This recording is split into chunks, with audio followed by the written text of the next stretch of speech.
Hello दोस्तों, आप सभी का हमारे YouTube channel history with Idris Khan में आप सभी का स्वागत है। तो दोस्तों, जैसे कि आप सभी को पता है, हमारे यूट्यूब चैनल पर हिस्ट्री के जो इम्पोर्टेंट टॉपिक होते हैं, जिनसे कई बार एग्ज़ामों में क्वेश्चन बनते हैं, और होता क्या है कि उन टॉपिक से जो क्वेश्चन बनते हैं वो कन्फ्यूजन की वजह से या हमारे समझ में नहीं आने की वजह से वो क्वेश्चन हमारे गलत हो जाते हैं। और वो जो टॉपिक बड़ी दिक्कतों के साथ हमको पढ़ना पड़ता है या कन्फ्यूजन रहता है या हमारा उसमें कमांड नहीं बन पाता है, उन्हीं सभी टॉपिकों को लेकर हमारे यूट्यूब चैनल पर लेकर आया जाता है, जिनको हम बहुत ही आसान भाषा में समझने की कोशिश करते हैं। कई बार हम ट्रिक के माध्यम से भी समझने की कोशिश करते हैं, और इसी तरह हमने कई सारे टॉपिकों के ऊपर डिस्कस किया है। इसी के क्रम में जो है हम पाषाण काल वाला जो टॉपिक था उसके ऊपर डिस्कस कर रहे हैं। इससे पहले हमने 2 पार्ट इसके जो है आपके सामने लेकर आए थे, जिनमें काफ़ी ज़्यादा लोगों को उससे मुझे लगता है हेल्प मिली है, और काफ़ी ज़्यादा लोगों के जो कन्फ्यूजन और जो डाउट थे वो क्लियर हुए हैं। और उस टॉपिकों में हमने जो है लास्ट में क्वेश्चन के माध्यम से उसके पूरे कॉन्सेप्ट को क्लियर करने का पूरा हमने कोशिश किया है। इसी के चलते आज हमारा पाषाण काल में जो है मध्य पाषाण काल के टॉपिक को हम डिस्कस करने वाले हैं। तो ये हमारा पार्ट 3 है। इसके बाद हमारा एक पार्ट 4 और आएगा, जिसमें हम पूरे पाषाण काल को, नव पाषाण काल को डिस्कस करेंगे। उसके अंदर भी हम क्वेश्चन आंसर को सोल्व करेंगे। इसी के चलते आज का जो पार्ट है, इसके अंदर भी हम क्वेश्चन आंसर लेकर आए हैं। लास्ट में हम क्वेश्चन आंसर डिस्कस करेंगे, जिससे हमारा जो है कॉन्सेप्ट है पूरा क्लियर हो जाएगा। तो दोस्तों, आज का जो टॉपिक है बहुत ही ज़्यादा इंपॉर्टेंट टॉपिक रहने वाला है। आप सभी से यही निवेदन है कि इस वीडियो को पूरा ज़रूर देखें। जो भी आपका इस टॉपिक से रिलेटेड डाउट है, कन्फ्यूजन है, जो भी आपकी परेशानी है, वो हम बहुत ही आसान भाषा में आपको समझाने की कोशिश करेंगे। मुझे नहीं लगता है आज के बाद आपका इस टॉपिक से कोई क्वेश्चन गलत होने वाला है। तो बस बने रहे इस वीडियो के अंत तक। जो भी आपके डाउट है वो बहुत ही आसान भाषा में क्लियर करने की कोशिश करेंगे। तो चलते हैं हम स्लाइड के ऊपर। हम आ चुके हैं हमारी स्लाइड के ऊपर। यहाँ हम डिस्कस करने वाले हैं मध्य पाषाण काल को।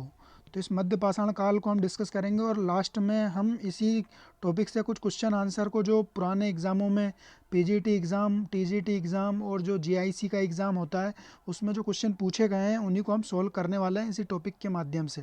तो हम चलते हैं हमारी अगली स्लाइड के ऊपर। तो दोस्तों, सबसे पहले हम यहाँ पे औजारों के माध्यम से समझ लेते हैं कि मध्य पाषाण काल को किस तरीके से विभाजित किया गया है। जैसे कि आप सभी को पता है दोस्तों, पूरा स्टोन एज जो है, जिसका डिवाइडेशन, जिसको विभाजित जो किया गया है औजारों के आकार और औजारों के प्रकार के द्वारा ही पूरे पाषाण काल को विभाजित किया है इन इतिहासकारों ने। तो दोस्तों, जैसे कि हमने पहले जो पाषाण काल था हमारा पूरा पाषाण काल, जिसके अंदर 3 पार्ट थे। निम्न पूरा पाषाण काल, उसके बाद हमारा मध्य पूरा पाषाण काल, उसके बाद हमने उच्च पूरा पाषाण काल। इस तरीके से हमने तीनों पार्ट को पढ़ा था। और इन तीनों पार्ट को पढ़ने में हमने तीनों पार्ट के जो है औजारों के बारे में हमने डिस्कस किया था। दोस्तों, एक बार और हम डिस्कस करके आपको समझा देते हैं कि तीनों में क्या था। कि पहला जो निम्न पूरा पाषाण काल था, उसके अंदर जो है कोर पत्थर से जो है छोटा छोटा टुकड़ा निकालने के बाद जो बड़ा टुकड़ा निकल रहा था, उससे औजार बनाया था। फिर उसके बाद क्या होता है, मध्य पूरा पाषाण काल के अंदर क्या होता है कि जो छोटे टुकड़े निकल रहे थे, छोटे छोटे पीस, वो फलक, उनसे फिर छोटे छोटे उपकरण बनाए थे। फिर उसके बाद क्या होता है, उच्च पूरा पाषाण काल आता है। तो दोस्तों, उच्च पूरा पाषाण काल के अंदर क्या होता है, ये जो छोटे छोटे औजार बने थे, इनको ही तेज करके इनको धार कर दिया था, मतलब इनको ब्लेड की तरह तेज कर दिया था। तो ये जो है हमारा उच्च पूरा पाषाण काल था। तो दोस्तों, अब ये जो तीनों पार्ट होने के बाद होता है क्या है, हमारा मध्य पूरा पाषाण काल आता है। तो मध्य पूरा पाषाण काल के अंदर होता क्या है, मध्य पूरा पाषाण काल के अंदर उन्हीं औजारों को, जो फलक के जो औजारों को जो तेज कर दिया था, उन्हीं औजारों को जो है और छोटा कर दिया जाता है। और छोटा कितना कर दिया जाता है कि इनकी साइज़ बताई जाती है 1 सेंटीमीटर से लेके 5 सेंटीमीटर तक के औजार ये देखने को मिलते हैं। अगर आपसे पूछा जाए कि लघु पाषाण या लघु उपकरण की किस संस्कृति की पहचान है, तो आपको कहीं भी बिना देखे टिक करना है मध्य पाषाण काल के अंदर। मतलब ये पूरा सिस्टम जो है सीक्वेंस से चलता है कि पहले जो है कोर पत्थर का आता है, फिर उसके बाद फलक पत्थर का आता है, फिर उसके बाद उसको तेज करके ब्लेड बना दिया जाता है, फिर उसके बाद उस ब्लेड वाले औजार को ही और छोटा कर दिया जाता है। कहने का मतलब ये जो आपको औजार दिख रहे हैं ये आपके मध्य पाषाण काल के हैं। ये मध्य पाषाण काल के औजार है जिनकी साइज जो है 1 सेंटीमीटर से लेके 5 सेंटीमीटर तक की जो है साइज देखने को मिलती है। और इसको जो है लघु पाषाण संस्कृति भी कहा जाता है। किसको कहा जाता है दोस्तों? मध्य पाषाण काल को जो है लघु पाषाण संस्कृति कहा जाता है। तो ये आप समझ सकते हो इन औजारों की साइज जो है 1 सेंटीमीटर से 5 सेंटीमीटर। अब ये वाला जो है 1 सेंटीमीटर के लगभग होगा, ये 5 सेंटीमीटर, 3 सेंटीमीटर, 4 सेंटीमीटर, इस तरीके से जो है ये सारे औजार है। आप ये समझ सकते हो ये सारे औजार जो 1 सेंटीमीटर का है, कोई 2 सेंटीमीटर का, कोई 5 सेंटीमीटर का, इस तरीके से जो है सभी तरह के औजार है। और ये जो है वही धार वाले औजार हैं और पत्थर वही सेम चल ही रहा है, जो भी चार्ट और जिस पर और चाल देनी वगैरह वगैरह ये जो पत्थर है ये सारी चीज़ें चली रही है साथ में। कुछ औजार जो है हड्डियों के भी होते हैं, जैसे कि यहाँ पे आप देख सकते हो कुछ औजार हड्डियों के भी दिख रहे हैं। तो इस तरीके से जो है मध्य पाषाण काल के अंदर आपको बस इतना याद रखना है कि औजारों की जो साइज़ थी वो बिल्कुल छोटी कर दी गई थी। ये सबसे ज़्यादा छोटे औजार जो थे मध्य पाषाण काल के अंदर आपको देखने को मिल सकते हैं। तो मुझे लगता है दोस्तों आपका जो औजार वाली जो आपकी कन्फ्यूजन था वो पूरा क्लियर हो गया होगा। इसके बाद हम आगे चलते हैं दोस्तों। यहाँ पे हम थोड़े से जो साइट्स है उसके ऊपर चर्चा कर लेते हैं कि मध्य पाषाण काल के जो साइट्स है, जो क्षेत्र है, वो कौन कौन से हैं। तो इसके ऊपर हम विस्तार से चर्चा करेंगे इस वीडियो के माध्यम से। तो पहले हम देख लेते हैं।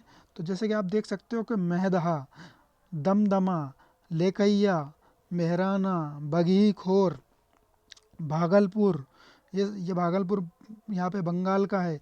इसके बाद सांबर झील ये राजस्थान का है। बागोर, ये बागोर बहुत ही ज़्यादा इम्पोर्टेंट साइट है। लंगनाज ये गुजरात का है। आदमगढ़ मध्य प्रदेश का है। संगनकल्लू ये जो है आंध्र प्रदेश का है।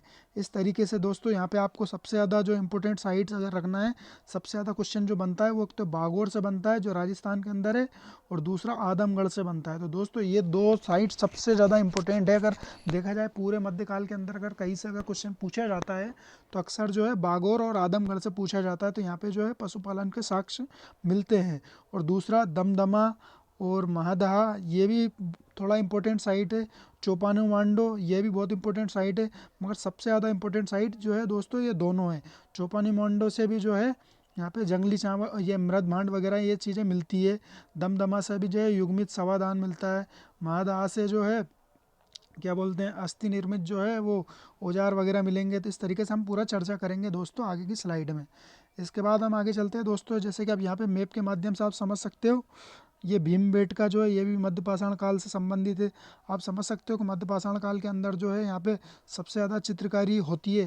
वैसे होता क्या है भीमबेटका के अंदर उच्च पुरा पाषाण काल से जो है वहाँ पे चित्रकारी स्टार्ट हो जाती है, मगर सबसे ज़्यादा जो चित्र मिलते हैं वो भीमबेटका के मध्य पाषाण काल के मिलते हैं।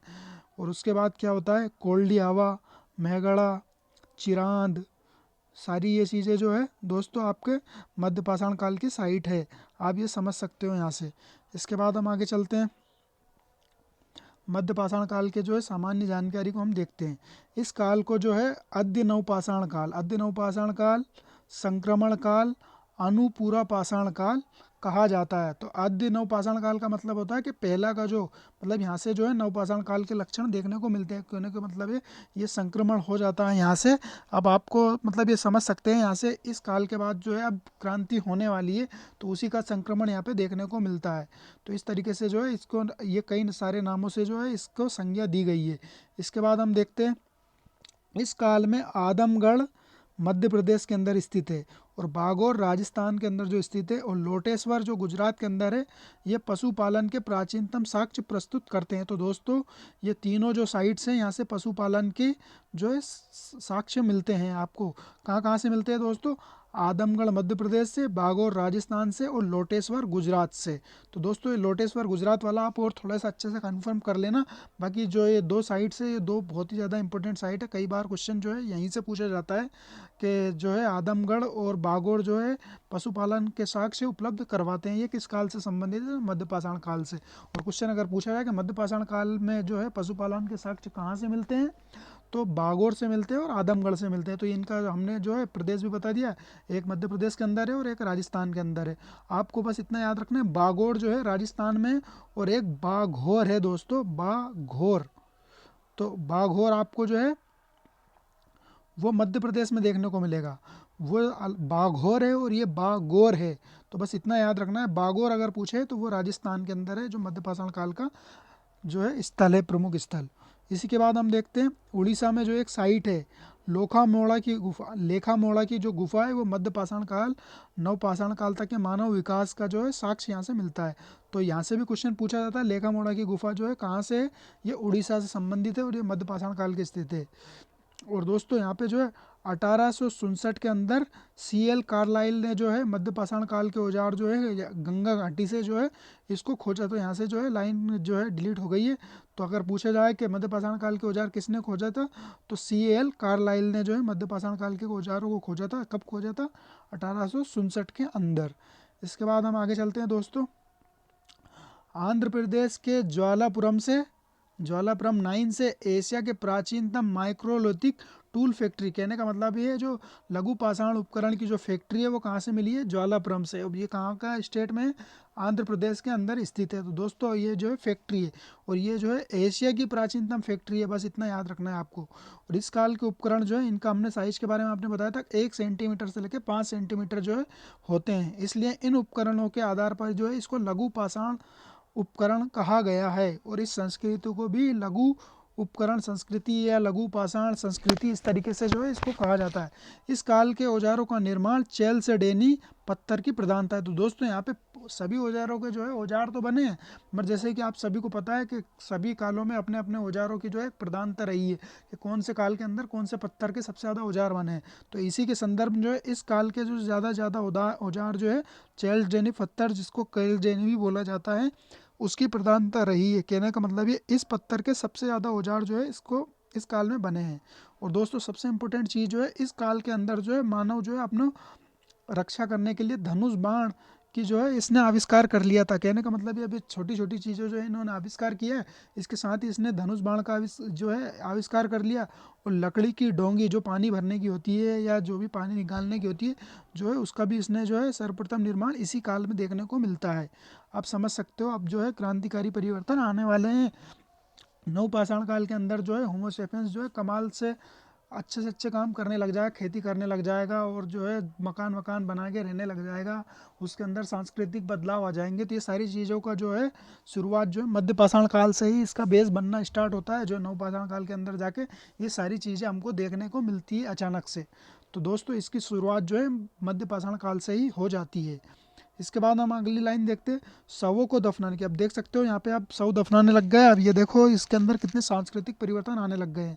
और कब्र निर्माण भी इसने कर लिए। यहाँ पे कब्र निर्माण की शुरुआत जो है इसी काल से मानी जाती है। कहने का मतलब ये जो है शव दफनाना और कब्र निर्माण की जो है प्रक्रिया अगर पूछा जाए कब से स्टार्ट हुई है, तो मध्य पाषाण काल के अंदर स्टार्ट हुई है। और जो है नव पाषाण काल के अंदर तो जो है पूर्ण संस्कृति का विकास हो ही जाता है। इसका सारे काम जो है मतलब जो है आधुनिक मानव से थोड़े बहुत ही कमज़ोर रहता, बाकी सारे काम जो है वो अच्छी तरीके से करने लग जाता है नव पाषाण काल के अंदर, खेती बाड़ी करना वगैरह वगैरह ये सारी चीज़ें। इसके बाद हम देखते हैं महत्वपूर्ण स्थल के बारे में हम चर्चा कर लेते। तो दोस्तों मध्य पाषाण काल के अंदर जो काफ़ी सारे स्थल है उसको सबको हम चर्चा करेंगे बारी बारी से। तो इसी के संबंध में जो है हमारा पहला स्थल जो है बागोर के ऊपर चर्चा करेंगे। तो यहाँ पे आप देख सकते हो बागोर जो बहुत ही ज़्यादा इंपॉर्टेंट साइट है। आप सभी को मैंने बताया था कि बागोर से जो है कई बार क्वेश्चन पूछा जाता है सभी तरह के एग्जाम में। अगर मध्य पाषाण काल से अगर आपसे अगर क्वेश्चन पूछेंगे तो 90% जो है बागोर से क्वेश्चन पूछे जाने के चांस होते हैं। तो ये जो है बनास नदी की सहायक नदी जो है राजस्थान के अंदर कोठारी नदी पर स्थित है। बनास नदी की सहायक नदी है कोठारी नदी, उसके तट पर स्थित है। और इसका उत्खनन जो है BN मिश्रा और SL लेशनिक ने किया है। तो दोस्तों BN मिश्रा को आपको याद रखना है, बस इतना। और बाकी अगर ये याद नहीं रखोगे तो भी कोई बात नहीं। और इसकी जो विशेषता है क्या है, सबसे ज़्यादा बागोर भारत का सबसे बड़ा मध्य पाषाणिक स्थल है। दोस्तों सबसे बड़ी अगर साइट अगर पूछे जब से मध्य पाषाण काल की सबसे बड़ी साइट कौन सी है, तो बागोर है। और यहाँ से क्या मिला है? पशुपालन का प्राचीनतम प्रमाण यहाँ से मिलता है। प्राचीनतम साक्ष्य जो है बागोर से मिलता है। इसके अलावा अगर आपसे पूछे तो और कहाँ से मिलता है? भीमबेट वो क्या बोलते हैं आदमगढ़ से मिलता है और गुजरात के लोटेश्वर से मिलता है। इसके बाद बागोर एक जो है मध्य पाषाण, अब जैसे कि एक स्थल है, अब यहाँ पे जो है इसकी खुदाई हो रही है, अंदर की खुदाई है, फिर ऊपर की खुदाई हुई है, फिर ऊपर की खुदाई है। तो इस तरीके से बागोर एक जो है मध्य पाषाण काल, मतलब बागोर एक अब सबसे नीचे का जो स्थल है, जैसे कि 1 नंबर है, ये जो है 2 नंबर है, तो इस तरीके से जो नीचे का स्थल है वो मध्य पाषाण काल का है, और बागोर 3 जो है ताम्र पाषाण काल और लोह युग का जो है साक्ष्य यहाँ से मिलता है। कहने का मतलब ये बागोर के अंदर जो है और भी कालों के जो है साक्ष्य यहाँ से मिलते हैं। इसके बाद जो है कसाई खाना का साक्ष्य, कहने का मतलब ये अभी खाने पीने में भी जो है अपना वीआईपीपन दिखाने लग गया है, तो कसाई खाने का साक्ष्य भी यहाँ पे मिल गया। और फर्श बनाने के लिए जो है यहाँ पे पत्थरों का प्रयोग किया जा रहा है। कहने का मतलब ये अगर यहाँ पे अगर फर्श बनाएगा तो उसने पत्थरों का प्रयोग करना स्टार्ट कर दिया, इस तरीके से पत्थर और टाइल्स वगैरह ये लगाना स्टार्ट कर दिया है। तो कहने का मतलब ये है कि नवपाषाण काल के अंदर तो कुछ ज़्यादा ही ये वीआईपी बन जाएगा। उसकी शुरुआत जो हमको मध्य पाषाण काल से ही देखने को मिल जाती है। तो दोस्तों आपको यहाँ पे जो है पशुपालन वाला साक्ष्य सबसे ज़्यादा इंपॉर्टेंट है, आपको ये याद रखना है, और ये कसाई खाना वाला साक्ष्य याद रखना है। इसके बाद हम आगे चलते हैं, लंग नाच की बात कर लेते हैं दोस्तों। लंग नाच जो है गुजरात के अंदर स्थित है, आपको हमने जो है मैप के अंदर बताया था। ये बालू के टीले पर स्थित मध्य पाषाण काल का जो है स्थल है। इसका उत्खनन एच.डी. संकालिया और यू.आर. कनेडी ने किया था। तो दोस्तों एच.डी. संकालिया जो है बहुत ज़्यादा बड़े महान इतिहासकार है, इन्होंने जो कई सारी जगहों पे जो है इन्होंने उत्खनन करवाए हैं। इसके बाद इस यहाँ की विशेषता क्या है, यहाँ से जो है मुड़ी हुई अवस्था में जो है यहाँ समाधि मिली है, मतलब मानव कंकाल, जैसे कि यहाँ पे जो है मानव कंकालों के जो पैर है वो मुड़ी हुई अवस्था में हैं। कहने का मतलब है और कहीं पे जो है सबको दफनाया जाता है वो बिल्कुल ऐसे लंबे लंबे पैर होते हैं, पर यहाँ पे जो है यहाँ पे पैरों को जो है मोड़ा गया है, इस तरीके से पैरों को मोड़ के और फिर दफनाया गया है। तो आपको अगर पूछा जाए कि लंगनाच से जो है तो पैरों को जो मोड़ा गया है, तो आपको लंगनाच को किस तरीके से याद रखना है कि किसी भी चीज़ को जब दोस्तों हम लांगते हैं, जैसे कि अब ये यहाँ पे और ये इतनी जगह को अगर लांगना है, तो लांगने के लिए आपको सीधा पैर नहीं रखना पड़ेगा दोस्तों, इसके लिए आपको जो है पैर मोड़ के और ऐसे, जैसे कि अब ये इतनी जगह को लांगना है, तो लांगने के लिए आपको पैर मोड़ना पड़ेगा। कहने का मतलब जब इस पे छलांग मारोगे तो छलांग मारने में जो आपका पैर मुड़ जाएगा, तो इस तरीके से आपको लांगने के लिए पैर मोड़ना पड़ेगा। उसी तरीके से जो है मुड़ी हुई अवस्था में जो है समाधि कंकाल यहाँ से मिले, तो इसको आपको कोरिलेट करना है कि लांगने के लिए आपके पैर मुड़ेंगे, तो इस तरीके से जो मुड़ी हुई अवस्था के मानव कंकाल कहाँ से मिले, लांगनाथ से मिले हैं। और लांगनाथ कहाँ है, गुजरात के अंदर है। और कौन से जो है यहाँ से साक्ष्य मिले हैं, यहाँ से 14 मानव कंकाल मिले हैं और तांबे का चाकू मिला है। तो तांबे का चाकू तो मिल सकता है क्योंकि दोस्तों गुजरात के अंदर जो है राजस्थान के अंदर तांबे की खान वगैरह है, तो वहीं से जो तांबा आ गया है यहाँ पे।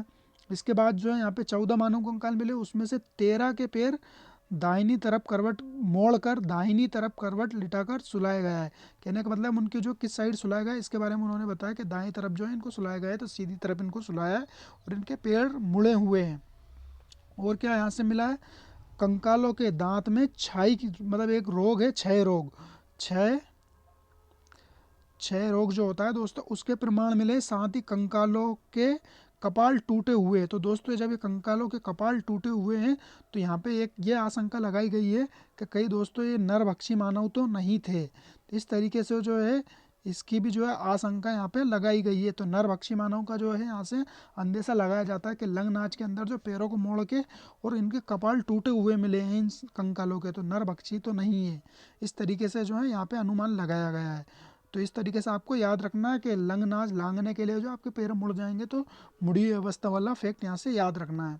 इसके बाद हम आगे चलते हैं, टेरीपुरा स्थल की हम बात करते हैं। तो टेरीपुरा स्थल जो है तमिलनाडु के अंदर स्थित है और इसकी खोज जो है रॉबर्ट ब्रूस फूट ने की थी। जैसे कि आप सभी को पता है रॉबर्ट ब्रूस फूट जो है वो जो है पूरा पाषाण काल के स्थलों से भी संबंधित है, और इन्होंने जो मध्य पाषाण काल से संबंधित जो है टेरिस की भी खोज की है। इसके बाद लघु पाषाण उपकरण के आधार पर इस स्थल को सबसे प्राचीनतम माना गया। कहने का मतलब ये जो स्थल है टेरीपुरा स्थल जो सबसे प्राचीन स्थल है लघु पाषाण के संबंध में, पूरे काल के संबंध में नहीं बताया इन्होंने, बस लघु पाषाण के संबंध में जो है टेरी सबसे पुराना और सबसे प्राचीन स्थल है। इसके बाद मध्य प्रदेश के आदमगढ़ की हम बात कर लेते हैं। आदमगढ़ के अंदर जो 25,000 लघु पाषाण उपकरण मिले, ऐसे छोटे छोटे जो है लघु पाषाण उपकरण जो कहाँ से मिले हैं, आदमगढ़ से मिले हैं। और आदमगढ़ से ही जो है पशुपालन का साक्ष्य मिला है। तो दोस्तों ये आपको याद रखना है, पशुपालन का साक्ष्य कहाँ से मिला है, आदमगढ़ से मिला है। और पहले और उससे पहले कहाँ मिला है, बागोर से मिला है जो राजस्थान के अंदर है, और गुजरात के लोटेश्वर से मिला है। इस तरीके से आपको याद रखना है दोस्तों। इसके बाद हम आगे चलते हैं भीमबेटका। तो भीमबेटका जो मोस्ट इंपोर्टेंट साइट है दोस्तों ये मध्य प्रदेश के अंदर स्थित है। तो इसमें जो है चित्रकला जो शुरुआत हुई है वो उच्च पूर्व पाषाण काल से हुई है, मगर जो सबसे ज़्यादा जो चित्र मिले हैं यहाँ पे वो मध्य पाषाण काल के। तो इसको हम चर्चा करते हैं पहले किस तरीके से। भीमबेटका के अंदर ये मध्य प्रदेश के रायसेन जिले के अंदर स्थित है। दोस्तों इसका जिले के बारे में पता है। इसकी खोज जो है विष्णुधर वाकड़कर महोदय ने 1957 में की थी और इनको भारत में पाषाण काल का पितामह कहा जाता है। दोस्तों अगर आपसे क्वेश्चन पूछा जाए कि पाषाण काल का पितामह किसे कहा जाता है, तो विष्णुधर वाकड़कर को कहा जाता है। तो इस तरीके से आपको विष्णुधर वाकड़कर को याद रखना है और इन्हीं को जो है पाषाण काल का पितामह कहा जाता है।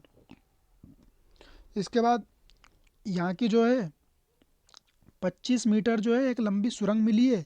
इसके बाद 3 दरवाज़ा द्वार वाला जो है कक्ष मिला है और पत्थर की एक दीवार का निर्माण के यहाँ से साक्ष्य मिले हैं। तो 3 तरह के जो है यहाँ से साक्ष्य मिले। क्या क्या मिले हैं?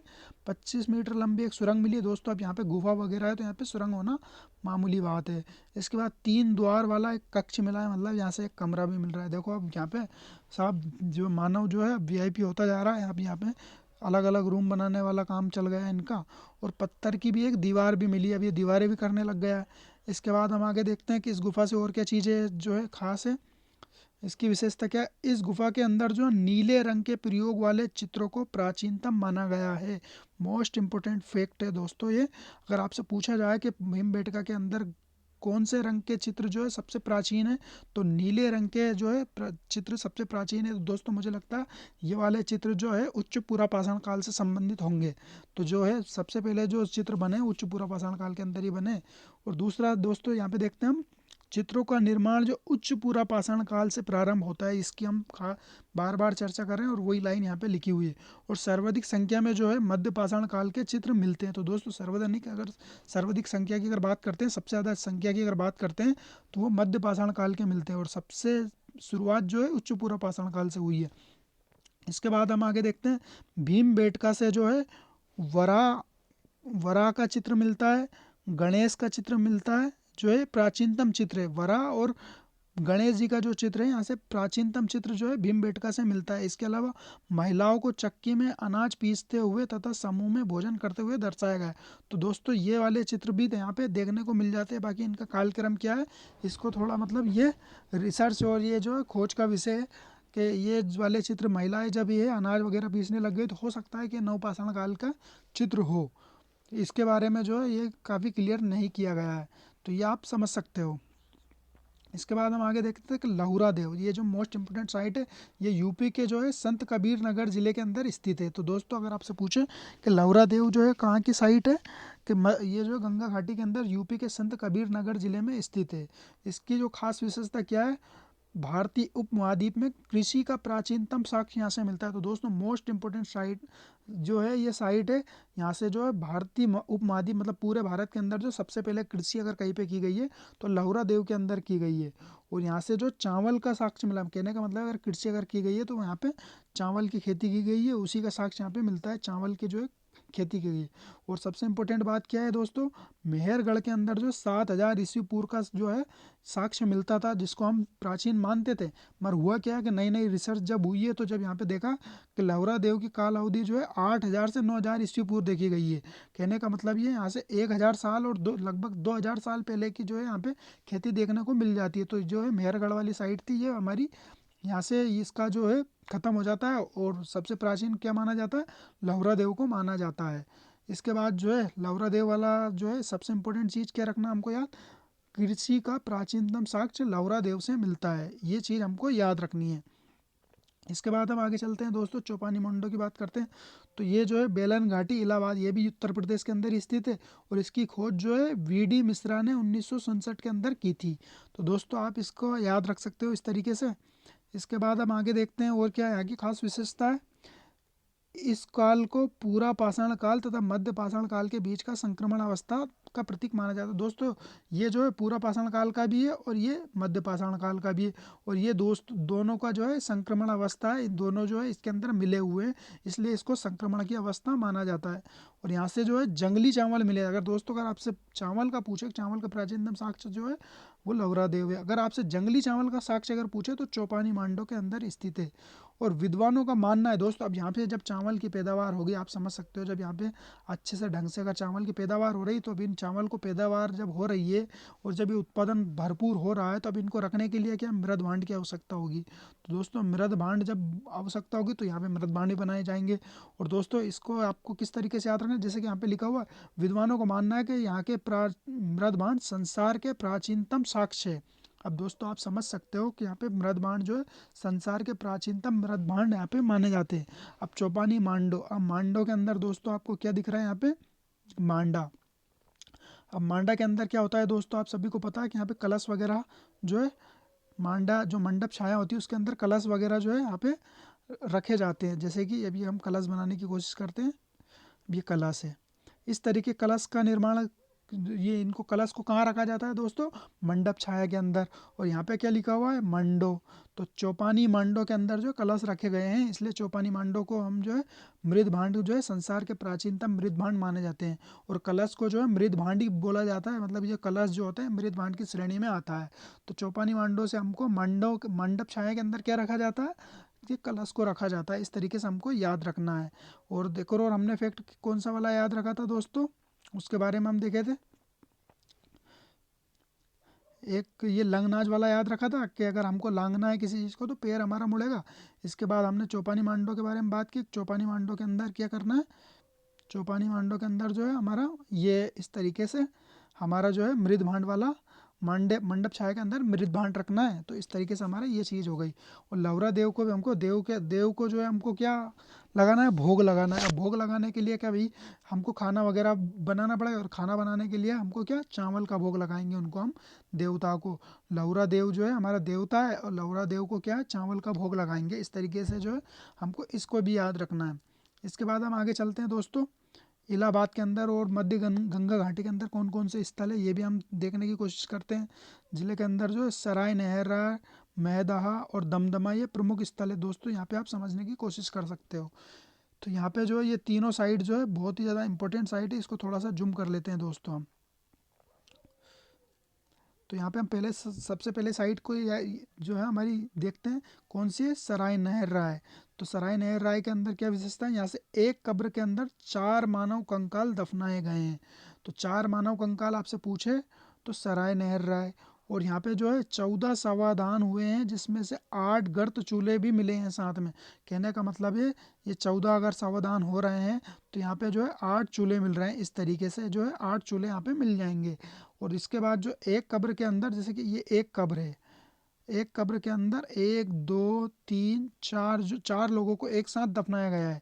और दूसरी चीज़ क्या है यहाँ पे, मानव आक्रमण का प्राचीनतम साक्ष्य। तो दोस्तों मानव आक्रमण का मतलब होता है यहाँ पे जो है प्राचीनतम साक्ष्य आपको देखने को मिलता है। और जो है प्राचीनतम साक्ष्य मानव आक्रमण का किस तरीके से दोस्तों, जब सराय नारायण राय से जो मिला है तो उसकी जो बॉडी के अंदर तीर लगा हुआ है, तो इस तरीके से मानव आक्रमण का यहाँ से साक्ष्य मिलता है। तो यहाँ पे जो नरसंहार हुआ होगा, तो नरसंहार और सराय नहार इस तरीके से आपको याद रखना है। तो नरसंहार से आपको याद रखना है, नर संहार, नरसंहार हुआ होगा दोस्तों, इसी को जो है मानव आक्रमण मानवीय आक्रमण बोला गया है। अब नरसंहार से आपको सर नहराय याद रखना है। तो इस तरीके से नरसंहार अगर हुआ होगा तो कहाँ हुआ होगा, सराय नहराय में हुआ होगा।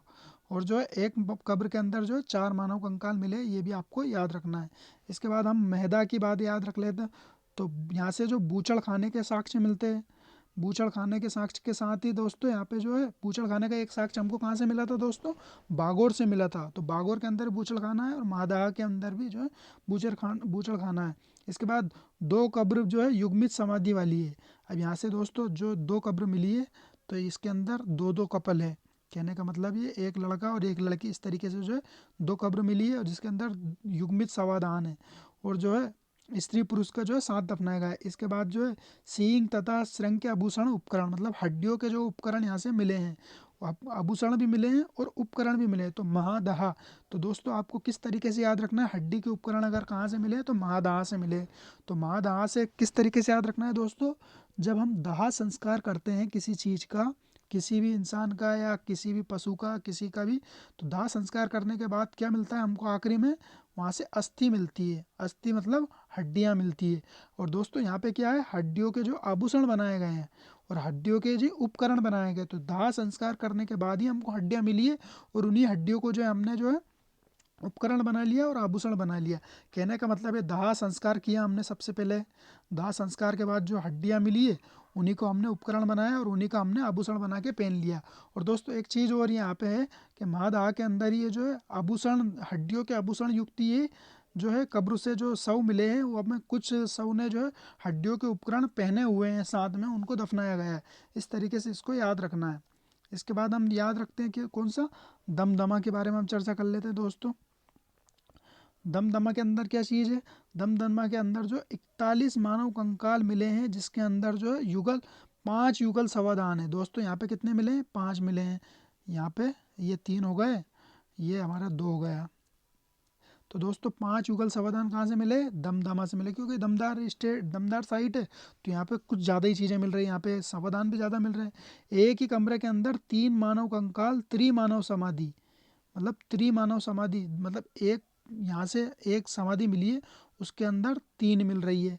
और यहाँ पे 4 मिली थी, यहाँ पे 3 मिली और यहाँ पे 2 मिली है। इस तरीके से हमको इसको भी याद रख।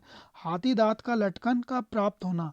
अब हाथी दांत का लटकन दोस्तों कहाँ से मिलेगा? जहाँ पे दमदार चीज़ होगी, जिसमें दम होगी, वही हाथी को मारेगा और उसी के दांत का जो है लटकन बनाएगा। तो दोस्तों इस तरीके से आपको याद रखना। अब हाथी को मारने के लिए तो दोस्तों दम चाहिए, और दम कहाँ होगी? दमदमा वाले लोगों में होगी। इस तरीके से जो इन्होंने हाथी मारा, हाथी मारने के बाद हाथी दांत जो होता है, हाथी दांत का इन्होंने लटकन बनाया। तो कहाँ से बनाया? दमदमा में बनाया। घरेलू धान की प्राप्ति हुई है यहाँ से दोस्तों, दमदमा से। और चौपानी मांडो से क्या हुई थी? हमारी जंगली धान की प्राप्ति हुई थी।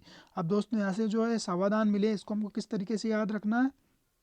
एक कब्र के अंदर 4 मानव सवादान कहाँ से मिले हैं? सराय नहर राय से मिले हैं। ये 4 सवादान मिल गए। एक कब्र से जो है 3 सवादान कहाँ से मिले हैं? हमारे दमदमा से मिले हैं, दमदमा से मिले हैं। एक कब्र से जो है युग्मित सवादान कहाँ से मिले हैं दोस्तों? मादाह से मिले हैं। ये युग्मित सवादान मिल गया। इस तरीके से जो ये मिल गया। इसके बाद दोस्तों आपको बस इस तरीके से याद रखना है, मादा के अंदर 4 मानव मिल गए, यहाँ से 2 मानव मिल गए और दमदमा से 3 मानव मिल गए।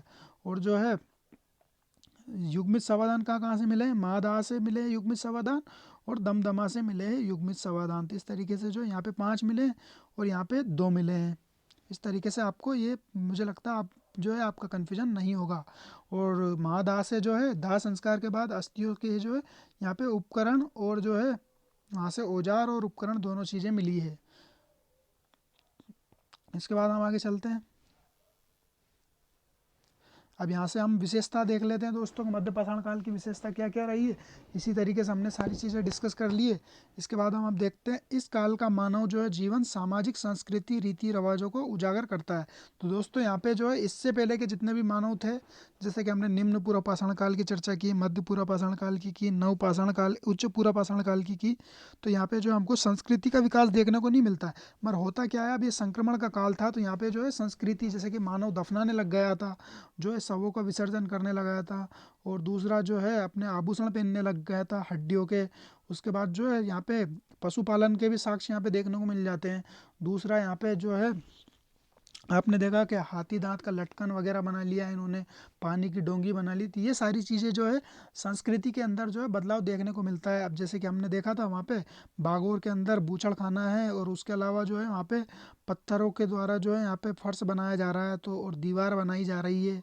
और जो है भीमबेटका के अंदर देखा हमने कि वहाँ पे जो है महिलाएं जो है चक्की चला रही है। तो ये सारी चीज़ें संस्कृति की ओर उजागर करते हैं। इसके बाद जो है दोस्तों अगली लाइन क्या है? मानव अभी भोजन के लिए शिकार पर ही निर्भर था। तो दोस्तों यहाँ पे जो है व्यापक प्रयोग अभी कृषि का और जो है बीज का, खाद्य पदार्थों का नहीं हुआ था, अभी भी जो है शिकार पर ही निर्भर था। कहने का मतलब ये अभी भी ये थोड़े छोटे छोटे जानवरों का और जो है ये शिकार करता था।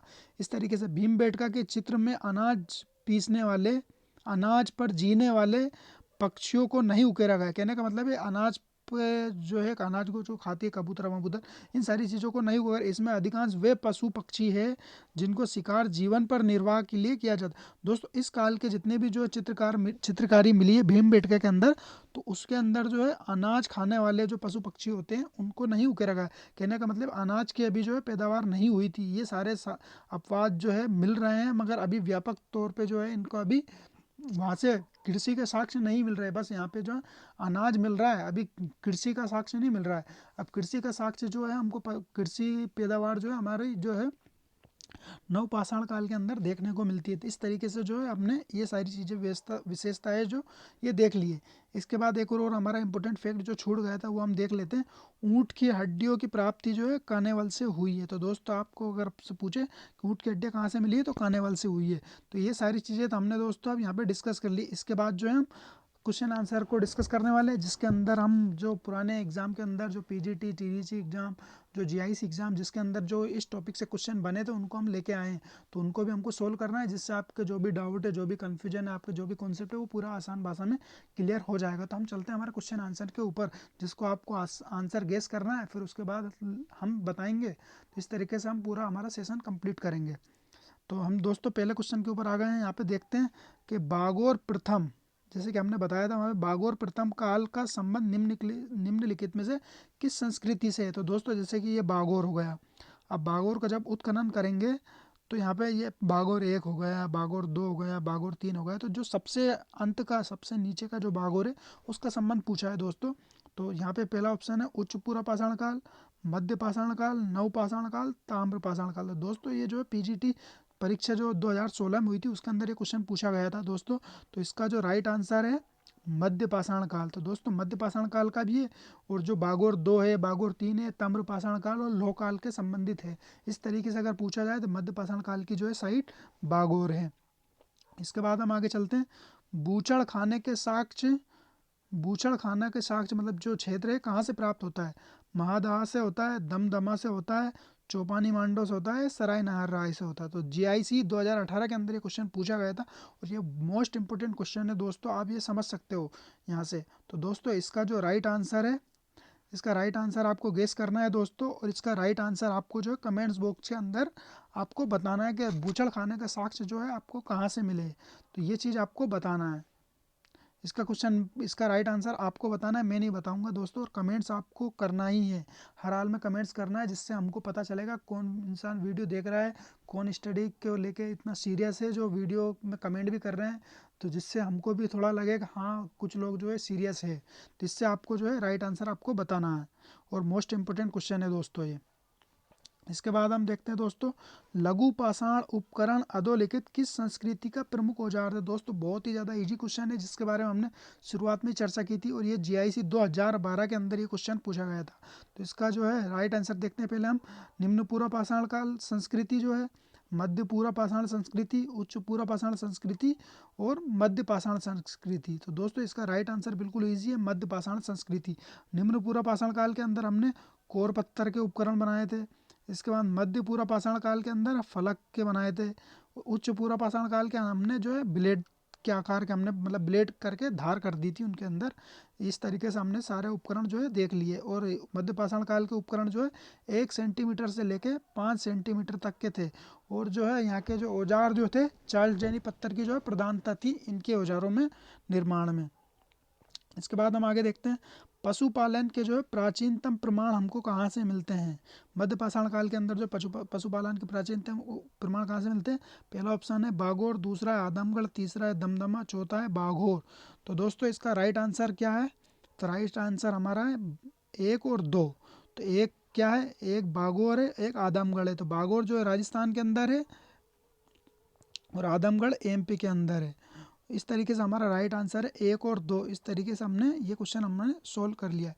इसके बाद हम आगे चलते हैं दोस्तों, भीमबेटका की गुफाओं में किस रंग के चित्रों का प्राचीनतम माना गया है। तो पहला ऑप्शन है लाल रंग, दूसरा ऑप्शन है हमारा सफ़ेद रंग, तीसरा ऑप्शन है हमारा पीला रंग, और चौथा ऑप्शन है हमारा नीला रंग। तो दोस्तों मैंने आपको बताया था भीमबेटका के अंदर जो प्राचीनतम जो चित्रकारी की गई है वो किस रंग की है। तो दोस्तों यहाँ पे हमारा राइट आंसर होगा नीले रंग का प्रयोग जो है सबसे पहले किया गया था। यहाँ पे उच्च पूर्व पाषाण काल से लेके तो मध्य पाषाण काल के जो है सबसे ज़्यादा चित्रकारी, अगर शुरुआत आपसे पूछा जाए तो उच्च पूरा पाषाण काल, और सबसे ज़्यादा चित्रकारी जो है मध्य पाषाण काल की गई है। इस तरीके से हमने जो है ये सारे क्वेश्चन को जो है समझ लिया है। तो दोस्तों आज का जो सेशन है हम यहीं समाप्त करने वाले हैं।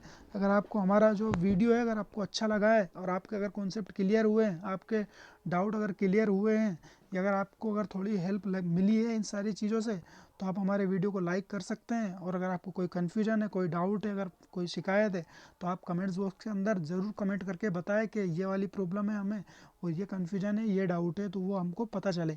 इसके अलावा अगर आप हमारे टेलीग्राम चैनल से अगर नहीं जुड़े तो टेलीग्राम चैनल को से भी आप जुड़ सकते हैं दोस्तों, जैसे कि हमने यहाँ पे बताया है